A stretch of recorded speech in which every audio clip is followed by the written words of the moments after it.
In today's video, you will learn about how higher education institutions should think about admissions with the upcoming enrollment cliff and how they can ensure they are offering the best pathways for students while continuing to attract students who align with their mission. Strategies that would foster success for both students and institutions. Let's talk about holistic success.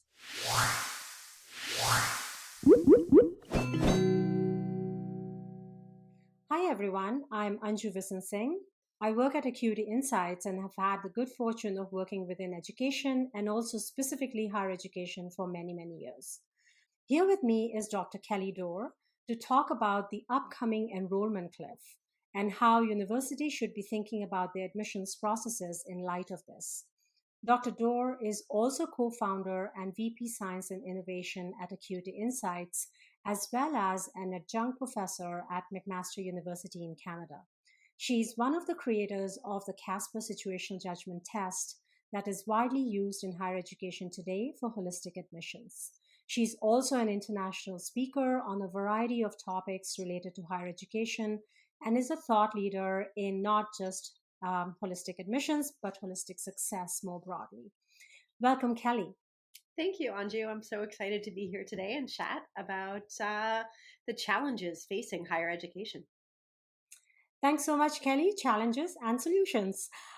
Let's get started. So, my first question, because this is all about the enrollment cliff, we've been hearing a lot about it. What is it? Can you explain that to us first and foremost? Absolutely. So the enrollment cliff is going to be the declining number of eligible and interested students in applying to higher education, from about 2025 and beyond that. It's going to affect all schools a little bit differently depending on who their demographic of applicants is and what they offer as programs. And it's caused by a few factors. So, first of all, and foremost, there's a decrease in the overall population of college age students because of the recession that happened earlier in the 2000s. What we're seeing now is a decrease overall in the number of eligible college age students. So just a population decline. But the other factor is that fewer students are interested in pursuing a higher education degree. And so what that means is that they're terminating their education earlier on than we would have normally seen for our population. They're finding different pathways or different sources of income that are appealing to them in what they have to offer. So overall, the impact is that colleges and other institutions might see a decline in their total applicant pool as we come closer and closer to 2025 and beyond that. So thanks for giving us a bit of an overview of that. But when you look at the Common App, it says that college admissions are up. So is this enrollment cliff real? So absolutely, it is real, and it is coming. But it's going to look different for different programs and schools, and we're not there yet. We're not there seeing the decline in the population yet. So we're not at the edge of the cliff. But what we do see is that it's coming. Like we're going towards the edge of the cliff. And so the reason we're talking about it so much now is the time to start preparing for it. Now is the time to be aware of it and understand the impact it might have on your institution, on your programs, and on your students themselves and your applicants. So one of the things we want to say is even though your data right now might not show it, the data for the overall population and what we're hearing for students as they go on finishing high school or beyond is that their mindset's changing too. So we know the enrollment cliff is coming, even though it's not here yet. And so rather than leaping off the edge of it, how do we sort of foreshadow that it's coming and maybe start to build an extension, in what we're doing so that we don't reach that cliff, or it doesn't have that same dramatic impact because the population was sort of a temporary thing during the recession. So how do we help colleges and universities and other institutions bridge that gap to sort of help them get beyond that cliff as best they can? With that in mind, given that this enrollment cliff is around the corner, what are some of the key things admissions professionals need to keep in mind? Right. So I try and think about it as sort of a three-pronged approach. If you're in the area of admissions, how do you think about this in a three-pronged way? And so the first is thinking about holistic admissions. So how do we broaden who we think or know is going to be successful in our program by using a different admissions process? So rather than just relying on grades or academics, and we've got a in our first show that we did, we talk a lot more about holistic admissions. So if you're curious about what that is, see that episode for a longer deep dive. But it's really in thinking about broadening the way we consider eligibility for our program, and who is the right people to bring in. And it's going beyond their grades, thinking about their life experiences, which we know people have, and who they are as a person. And why does that matter? Well, holistic admissions offers a few things when you think about the enrollment cliff. So, one is it challenges our assumptions about who actually can be successful because we know it's more than just academics to be successful. As we said before, it's their life experiences. So maybe you bring in somebody who's more resilient or has more grit. Maybe somebody who has better teamwork or communication skills, who's going to be an exceptional professional or an exceptional graduate when they finish. So by doing that, you're doing a few things. You're impacting your potential recruitment, oddly enough. Because if you've opened the door at admissions, people you can go now and recruit from a broader group of potential applicants. So you're not just saying we need people with X GPA in order to be eligible. You're actually saying, well, we could maybe lower that GPA a little bit if they have other attributes or aspects to them as well. And so what that allows you to do is widen that pool. And so you've created a broader pathway into your program.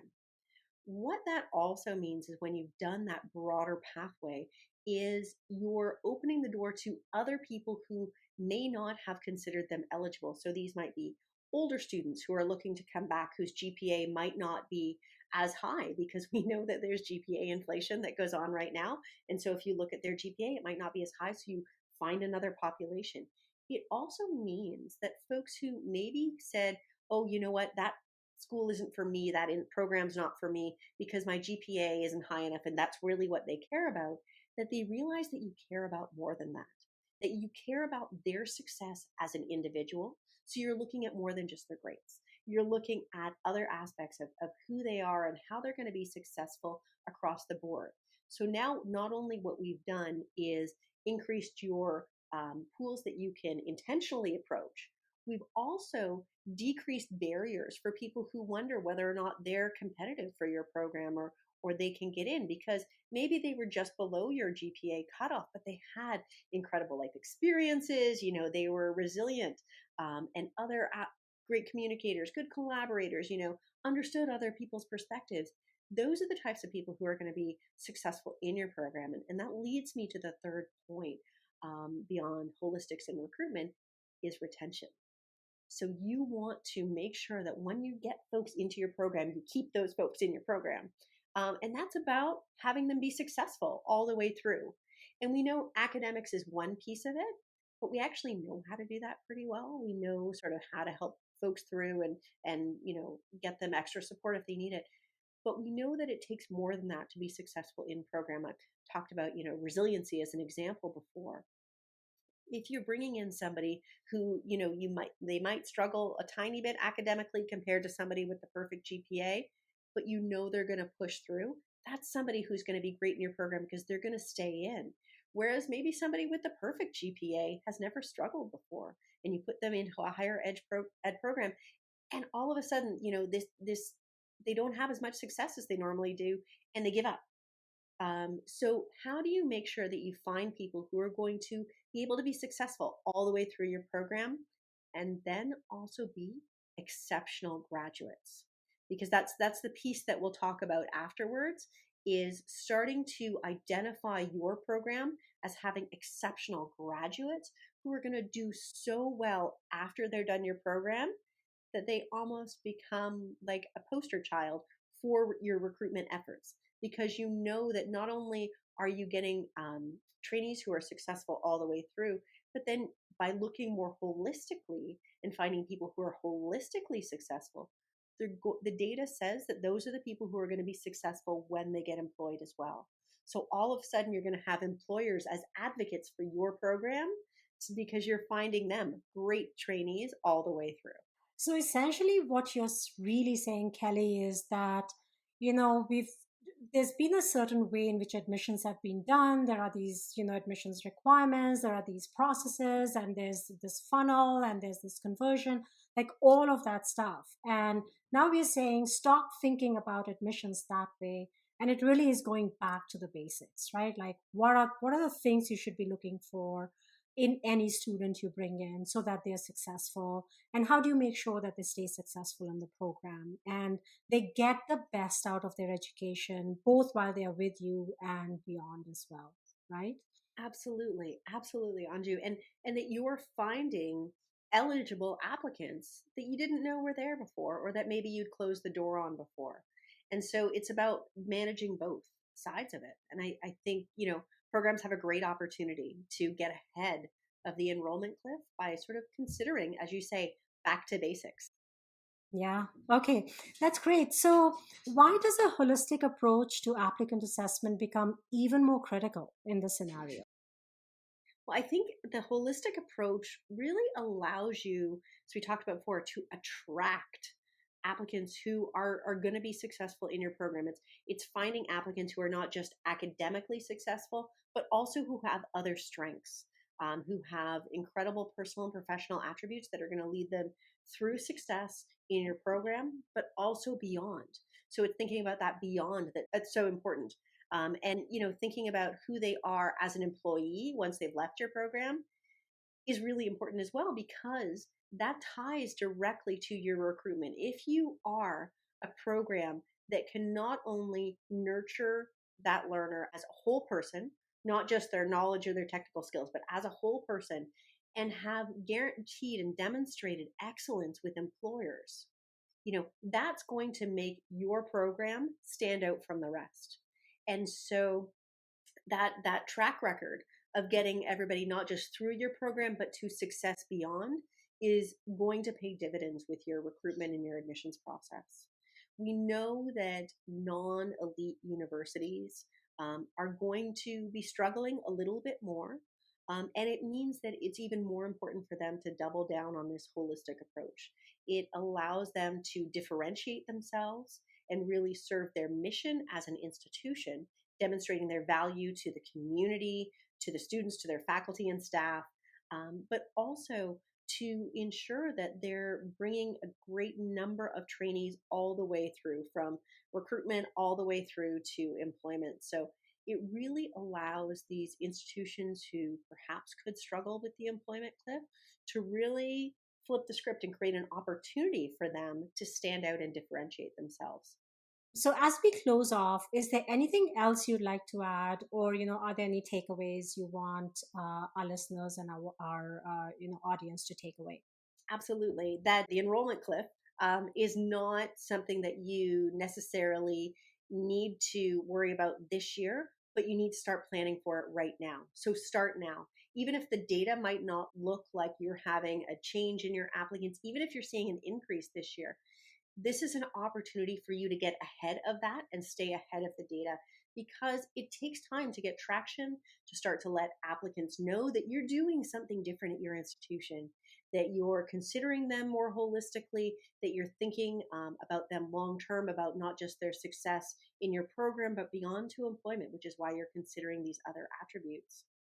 I think really demonstrating and articulating what your program offers beyond knowledge or technical skills. And we've heard this from employers and learners, that knowledge and technical skills change rapidly, especially in this day and age. It's sometimes changes daily, weekly, monthly, depending on what it is that you're talking about. And so, what else is it that you're doing at it as a program or as an institution that really creates the opportunity for success for these students, that's different maybe than what they might get elsewhere, where it's a more standardized program? And that's where you're leaning into their success, both in your program and beyond, where you're looking at the other attributes that make them successful, and you're considering those right from the time of admissions.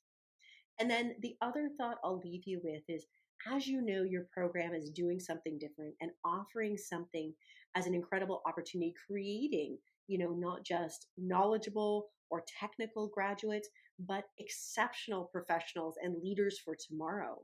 This is your opportunity to start creating relationships with these employers. Start getting them to advocate for your program, because not only will that create stability within your program, good advocates within the community, but it creates opportunities for recruitment, and broader admissions processes that is going to help you down the road. So it's creating that flywheel, for your applicants, not just during your program, but all the way through. So if you have a great relationship with employers, they know you're looking at success more broadly, more holistically.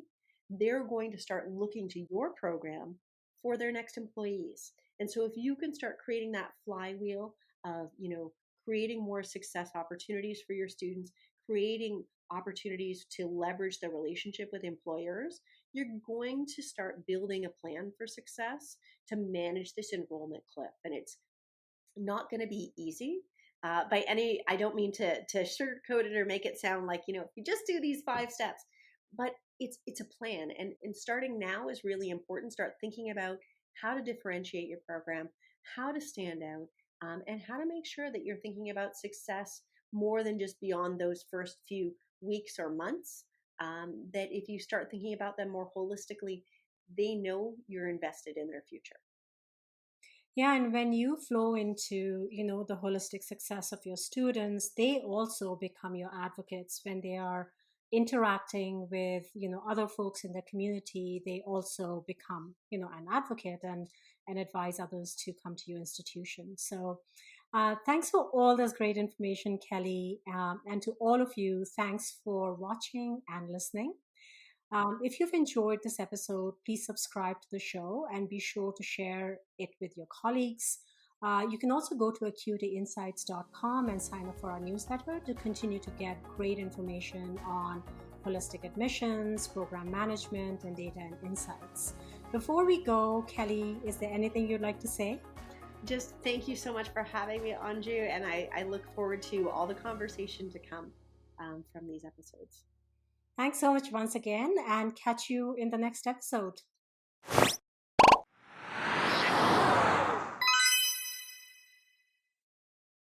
If you enjoyed this episode of our Holistic Success Show, please be sure to check out our other episodes. And don't forget to subscribe.